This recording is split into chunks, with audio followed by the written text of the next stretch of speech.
வணக்கம். சுப்பிரமணியம் யோகாமணி சேனலுக்கு உங்களை அன்புடன் வரவேற்கிறேன்.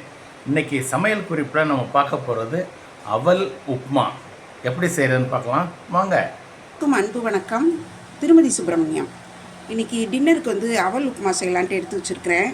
அதுக்கு என்னென்ன எடுத்து வச்சுருக்கிறேன்னா, கடுகு, உளுந்தம்பருப்பு, 2 பச்சை மிளகாய், 1 டீஸ்பூன் சீரகம், கொஞ்சம் பெருங்காயத்தூள், மஞ்சத்தூள், உப்பு, முந்திரி பருப்பு, கருவேப்பிலை, அப்புறம் அவல். இது லேசான அவல் தான், அதனால் ரொம்ப நேரம் ஊற வைக்க வேணாம். அப்படியே நல்லா 2-3 தடவை களைஞ்சிட்டு அது தண்ணியை ஃபில்ட்ரு பண்ணிவிட்டு எடுத்து வச்சுருக்கிறேன். அதாவது நல்லா பிழிஞ்சிட்டு எடுத்து வச்சுருக்கிறேன். அடுப்பில் ஒரு கல்சட்டி வச்சுருக்கிறேன். கல்சட்டி நல்லா சூடு தாங்கும், நல்லா வேகும். இதில் யூஸ் பண்ணுறது ரொம்ப நல்லதுன்னு சொல்லிவிட்டு இதில் தான் இப்போ குழம்பு எல்லாமே வைக்கிறோம். ஸோ இப்போ என்ன பண்ணியிருக்கேன்னா, இந்த கல்சட்டியில் ஒரு 2 டீஸ்பூன் எண்ணெயும் 2 டீஸ்பூன் நெய்யும் கலந்து ஊற்றிருக்கிறேன். அது காஞ்சிருச்சு. கடுகு, உளுந்தம்பருப்பு, சீரகத்தை முதல்ல போட்டாச்சு. அது வெடித்த உடனே இந்த முந்திரி போட்டுடலாம். அடுத்தது இந்த அவலை கொஞ்சம் கொஞ்சமாக அதில் சேர்த்துடலாம்.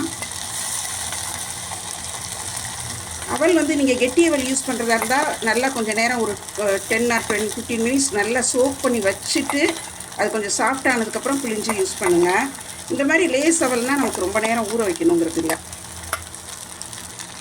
இந்த உப்பு, பெருங்காயத்தூள், மஞ்சத்தூள் எல்லாத்தையும் அதில் சேர்த்துறேன். சேர்த்து நல்லா மிக்ஸ் பண்ணுறேன்.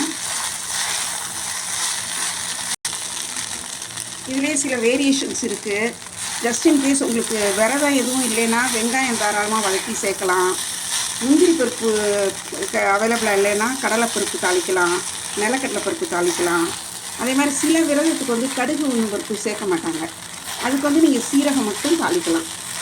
ஸோ அந்தந்த விரதத்துக்கு தகுந்த மாதிரி நீங்கள் மாற்றிக்கலாம். 10 நிமிஷம் கூட ஆகாது இது செய்கிறதுக்கு. பாருங்கள், அவ்வளோதான். அப்படியே எடுத்து நம்ம பரிமாறிட வேண்டியது தான்.